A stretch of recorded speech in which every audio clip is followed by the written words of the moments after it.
Halo, selamat datang kembali di channel ini. Hari ini, saya membawakan sebuah cerita yang layak untuk Anda dengarkan. Sesuatu untuk menemani Anda, entah saat sedang bersantai, bekerja, di perjalanan, makan, atau bahkan saat bersiap untuk tidur. Jadi, carilah tempat yang nyaman, rileks, dan mari kita selami bersama.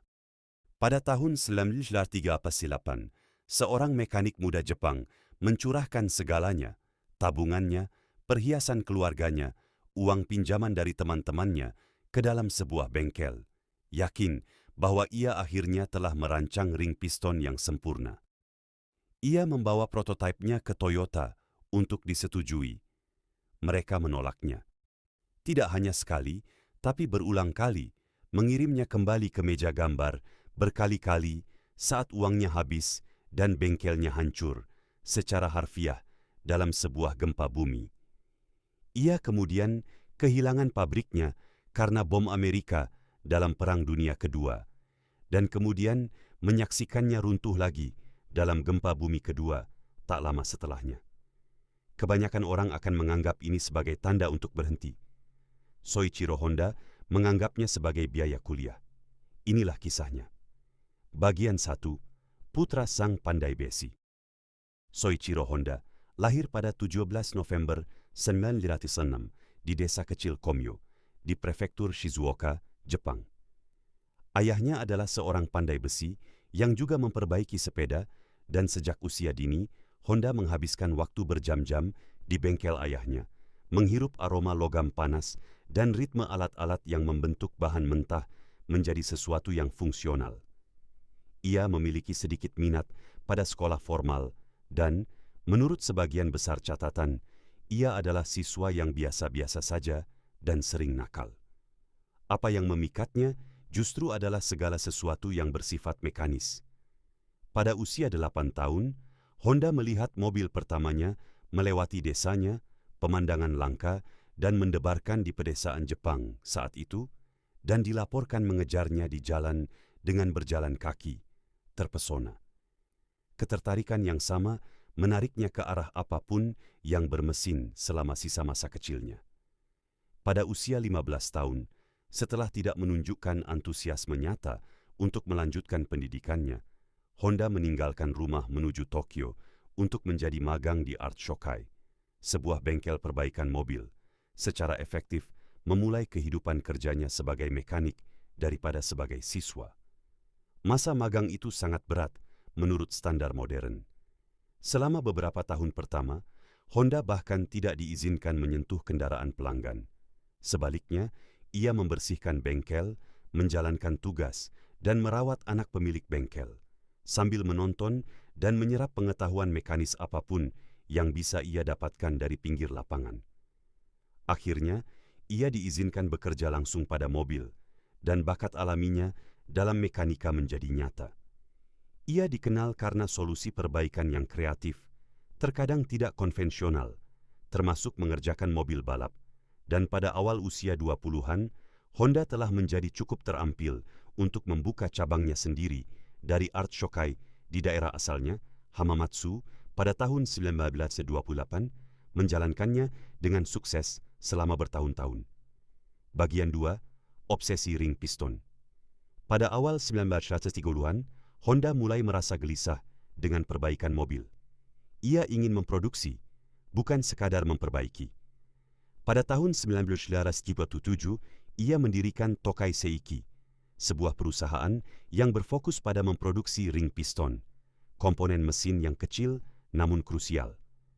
Kedengarannya seperti produk yang tidak menarik, tetapi ring piston membutuhkan presisi luar biasa untuk diproduksi dengan benar, dan Honda, meskipun memiliki kejeniusan mekanis praktis, segera menemukan bahwa ia kekurangan pengetahuan teoritis dan metalurgi yang lebih dalam untuk menyempurnakannya. Prototipe pertamanya, yang diserahkan kepada Toyota untuk disetujui sebagai pemasok potensial, ditolak. Insinyur Toyota menemukan kualitas logamnya tidak konsisten, dan ring tersebut tidak mampu bertahan dalam kondisi mesin yang nyata. Daripada mengabaikan proyek tersebut, Honda membuat keputusan yang tidak biasa bagi seorang pria yang sudah berusia 30-an dengan bisnis yang harus dijalankan. Ia mendaftar paruh waktu di Sekolah Teknik Hamamatsu untuk mempelajari metalurgi secara formal, menghadiri kelas sambil terus menjalankan perusahaannya yang sedang berjuang, bertekad untuk memahami ilmu material yang selama ini ia lewatkan. Dibutuhkan waktu sekitar 2 tahun kegagalan, desain ulang, dan belajar mandiri sebelum ring piston Honda akhirnya memenuhi standar Toyota dengan cukup baik untuk mendapatkan kontrak pasokan. Itu seharusnya menjadi titik balik yang dibutuhkan perusahaannya. Sebaliknya, bencana melanda hampir seketika. Pada tahun 1945, gempa bumi merusak parah pabrik Tokai Seiki. Dengan Jepang yang berada jauh dalam Perang Dunia Kedua dan sumber daya yang langka, Honda membuat keputusan pragmatis untuk menjual apa yang tersisa dari perusahaannya kepada Toyota. Pergi dengan pembayaran yang memberinya modal, tetapi meninggalkannya, sekali lagi, tanpa perusahaannya sendiri. Kali ini, di sebuah negara yang akan kalah perang sepenuhnya. Bagian 3. Memulai kembali di tengah reruntuhan. Jepang pasca perang pada tahun 1946 adalah lanskap kehancuran. Kota-kota diratakan, bahan bakar langka, dan transportasi dasar telah menjadi salah satu masalah paling mendesak yang dihadapi warga biasa yang mencoba membangun kembali kehidupan mereka. Angkutan umum kewalahan dan tidak dapat diandalkan, dan sedikit orang yang mampu membeli atau bahkan menemukan mobil yang berfungsi. Soichiro Honda, yang kini mendekati usia 40 tahun dan mulai pada dasarnya dari nol untuk kedua kalinya, mendirikan Institut Riset Teknis Honda di Hamamatsu, sebuah operasi yang sederhana pada awalnya, lebih merupakan sebuah bengkel daripada sebuah perusahaan. Mencari cara praktis untuk membantu orang-orang bergerak kembali, Honda menemukan ide sederhana yang hampir bersifat improvisasi. Ia memperoleh stok mesin 2 tak kecil surplus yang awalnya dirancang untuk generator radio militer dan mulai memasangnya ke sepeda, menciptakan beberapa sepeda bermotor pertama di Jepang pasca perang. Sepeda bermotor itu terjual dengan baik, permintaan yang mendesak bertemu dengan produk yang sederhana dan fungsional, tetapi Honda dengan cepat menghabiskan persediaan mesin surplusnya. Daripada sekadar mencari lebih banyak stok surplus, ia membuat keputusan yang mengungkapkan naluri insinyur yang akan mendefinisikan seluruh kariernya. Ia memutuskan untuk merancang dan memproduksi mesinnya sendiri, yang dibuat khusus untuk aplikasi ini, daripada mengandalkan sisa-sisa militer yang diadaptasi. Pada tahun 1947, perusahaan memproduksi mesin orisinal pertamanya, tipe A, dan pada tahun 1949, versi yang lebih baik yang disebut tipe D, kendaraan pertama perusahaan yang dijual dengan nama yang akan segera menjadi terkenal di seluruh dunia, Honda. Bagian 4. Kemitraan yang membuat Honda berhasil. Soichiro Honda adalah, menurut pengakuannya sendiri dan menurut laporan hampir semua orang yang bekerja dengannya, seorang insinyur yang brilian, tetapi seorang pebisnis yang kacau dan seringkali sulit, impulsif, pemarah, dan jauh lebih tertarik pada lantai bengkel daripada pada neraca atau strategi perusahaan. Pada tahun 1959, hal ini berubah ketika ia bermitra dengan seorang pria bernama Takeo Fujisawa, seorang pebisnis dan administrator cerdas yang akan menjadi, menurut kesepakatan hampir universal di antara sejarawan perusahaan, sama pentingnya bagi kesuksesan Honda seperti halnya Soichiro Honda sendiri. Pengaturan antara kedua pria itu menjadi salah satu kemitraan eksekutif paling terkenal dalam sejarah bisnis Jepang. Honda menjalankan pengembangan teknik dan produk, terobsesi pada mesin, performa, dan desain, sering menghilang ke dalam pabrik dengan tubuh berlumuran oli. Fujisawa menjalankan sisi bisnis sepenuhnya, pembiayaan, strategi penjualan, jaringan dealer, dan perencanaan perusahaan, area yang memiliki sedikit atau tanpa minat bagi Honda secara pribadi. Pembagian kerja ini memungkinkan kejeniusan teknis Honda berkembang tanpa terkendala oleh kelemahannya yang diakui dalam manajemen bisnis, dan sulit untuk menemukan catatan serius tentang kebangkitan Honda Motor Company yang tidak mengakui Fujisawa sebagai arsitek yang setara dengan apa yang menyusul kemudian. Pada tahun 1948, perusahaan secara resmi diatur ulang sebagai Honda Motor Co. Ltd, dan di bawah struktur kemitraan baru ini, ia mulai dengan cepat mengembangkan lini sepeda motor yang berkembang sepanjang awal 1990-an. Bagian 5. Dream, TPE, dan sepeda motor awal. Lini sepeda motor, perusahaan tumbuh dengan cepat sepanjang awal 1950-an. Model-model seperti Dream TPD dan kemudian Dream TPE yang dirilis pada tahun 1991 yang menampilkan mesin 4 tak yang lebih bertenaga dan mewakili lompatan teknis yang signifikan bagi perusahaan muda tersebut. Honda secara pribadi terobsesi pada detail teknik yang sering diabaikan oleh para pesaing, mendorong penyaluran tenaga yang lebih halus, keandalan yang lebih baik, dan presisi manufaktur yang menandingi atau melampaui rival yang lebih besar dan lebih mapan. Namun, seperti halnya Genichi Kawakami dan Yamaha, Honda memahami bahwa balapan adalah cara tercepat untuk membuktikan kredibilitas teknik. Sepanjang 1950-an, sepeda motor Honda berkompetisi dalam balapan domestik Jepang, membangun reputasi untuk kecepatan dan keandalan. Kemudian, pada tahun 1959, Honda melakukan langkah yang berani dan, pada saat itu, hampir tidak terpikirkan bagi produsen Jepang. Perusahaan tersebut memasuki Isle of Man TT yang secara luas dianggap sebagai balapan sepeda motor paling bergengsi dan paling melelahkan di dunia yang didominasi selama beberapa dekade oleh produsen Eropa. Sepeda motor Jepang pada saat itu dipandang dengan skeptisme, bahkan penghinaan, oleh banyak pengelola balap Eropa. Tim Honda finish dengan terhormat dalam upaya pertama mereka, tidak menang, tetapi membuktikan bahwa mereka layak berada di lintasan yang sama dengan merek-merek mapan Eropa. Hanya butuh beberapa tahun lagi dari penyempurnaan teknik yang tak henti-hentinya sebelum sepeda motor Honda mulai menang secara telak. Pada pertengahan 1960-an, Honda telah menjadi kekuatan dominan dalam balap sepeda motor internasional, dan kesuksesan balap itu diterjemahkan langsung menjadi kepercayaan konsumen dan penjualan yang meroket di seluruh dunia. Pada tahun 1998, Honda merilis apa yang akan menjadi salah satu kendaraan paling berdampak dalam sejarah perusahaan.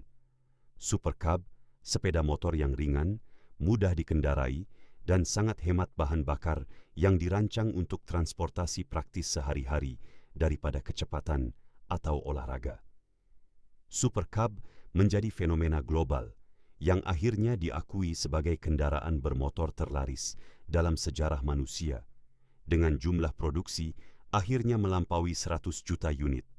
Angka yang mencengangkan yang mencerminkan filosofi inti Honda dalam membangun mesin praktis dan andal untuk orang biasa, sebuah gema dari insting demokratisasi yang sama yang pernah mendorong Henry Ford.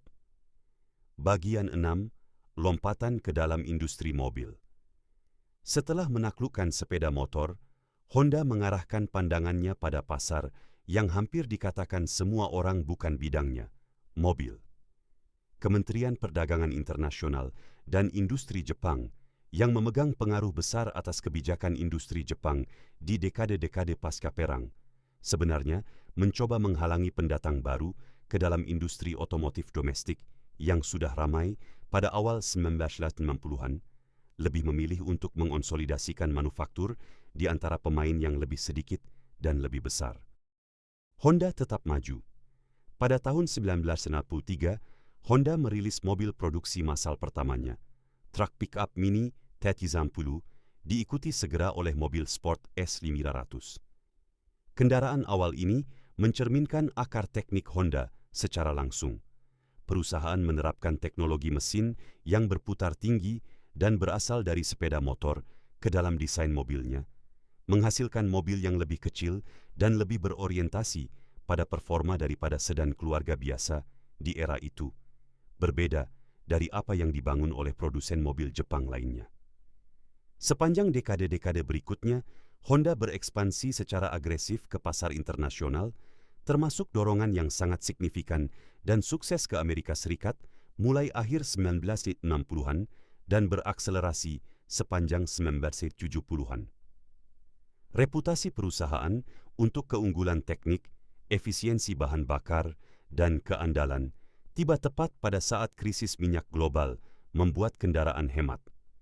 Bahan bakar tiba-tiba menjadi kebutuhan pokok daripada pilihan, membantu mobil Honda mendapatkan daya tarik yang besar di kalangan konsumen Amerika, yang akhirnya menetapkan Honda sebagai salah satu merek otomotif yang paling dihormati di dunia. Sebuah pencapaian luar biasa bagi sebuah perusahaan yang, kurang dari 3 dekade sebelumnya, baru memasangkan mesin surplus militer ke sepeda di sudut Jepang yang hancur karena bom. Bagian 7. Filosofi dan kepemimpinan. Soichiro Honda dikenal sepanjang kariernya karena gaya kepemimpinan yang luar biasa praktis dan informal, terutama menurut standar budaya korporat tradisional Jepang. Ia sering ditemukan di lantai pabrik mengenakan baju kerja yang berlumuran oli daripada di ruang rapat dengan setelan jas, dan ia terkenal karena menguji kendaraan secara pribadi dan menentang keras ide-ide yang ia yakini mengompromikan kualitas teknik, terlepas dari siapa pemilik ide tersebut atau apa jabatan mereka di perusahaan. Ia juga dikenal karena filosofi yang menghargai kegagalan sebagai bagian yang perlu dan bahkan berharga dari proses teknik daripada sesuatu yang harus ditakuti atau disembunyikan. Honda dilaporkan mengatakan bahwa kesuksesan hanya mewakili sebagian kecil dari pekerjaan yang dibangun di atas fondasi kegagalan dan refleksi yang jauh lebih besar, sebuah pola pikir yang ia jalani secara pribadi, mengingat jalannya sendiri melalui ring piston yang ditolak, pabrik yang hancur karena gempa, dan bertahun-tahun perjuangan finansial sebelum Honda Motor Company menjadi kekuatan global. Ia mendorong insinyur di bawahnya untuk bereksperimen dengan berani, mengambil risiko nyata, dan memandang kesalahan sebagai data daripada rasa malu. Sebuah pendekatan yang berdiri dalam kontras dengan budaya korporat yang lebih kaku dan hierarkis yang umum dalam bisnis Jepang pada saat itu. Bagian 8. Warisan. Soichiro Honda pensiun dari manajemen aktif Honda Motor Company pada tahun 1973, sengaja mundur relatif awal dan, yang patut dicatat, tanpa menempatkan anggota keluarga sebagai penerusnya. Sebuah pilihan yang tidak biasa di era ketika banyak perusahaan Jepang tetap dikendalikan secara ketat oleh keluarga pendiri. Ia tetap terlibat dengan perusahaan dalam kapasitas penasihat selama bertahun-tahun setelahnya, tetapi sebagian besar mundur dari operasi harian, mempercayakan masa depan perusahaan kepada manajemen profesional daripada warisan pribadi. Ia meninggal pada 5 Agustus 1991 pada usia 84 tahun. Pada saat kematiannya, Honda Motor Company telah tumbuh menjadi salah satu produsen mobil dan sepeda motor terbesar dan paling dihormati di planet ini, dan tetap hingga hari ini menjadi produsen sepeda motor terbesar di dunia berdasarkan volume, bersama dengan bisnis mobil dan mesin yang dihormati secara global, yang mencakup segalanya mulai dari mobil kompak hingga mesin pesawat jet. Refleksi penutup. Kisah Soichiro Honda dalam banyak hal adalah kisah tentang nilai ketekunan yang diukur bukan dalam hitungan tahun, tetapi dalam dekade. Ia kehilangan pabrik karena produk yang ditolak, kehilangan perusahaan karena gempa bumi, kehilangan pabrik lain karena bom masa perang, dan memulai kembali sepenuhnya lebih dari sekali, bahkan saat ia sudah berada di usia 30-an dan 40-an, usia di mana banyak orang menganggap kesempatan profesional utama mereka sudah lewat. Apa yang membedakan Honda bukanlah absennya kegagalan. Kariernya bisa dikatakan dibangun di atas fondasi kegagalan tersebut, melainkan penolakannya untuk menafsirkan kegagalan sebagai vonis, apakah ia harus terus berlanjut. Dari bengkel pandai besi di pedesaan Jepang hingga ring piston yang ditolak oleh Toyota, dari sepeda bermotor yang dibangun dari suku cadang surplus militer hingga sepeda motor yang akhirnya akan terjual lebih banyak daripada kendaraan lain dalam sejarah manusia, perjalanan Soichiro Honda mewujudkan keyakinan sederhana yang diperoleh dengan susah payah, bahwa penguasaan bukanlah absennya kesalahan, melainkan apa yang dibangun di atasnya, satu prototipe gagal pada satu waktu.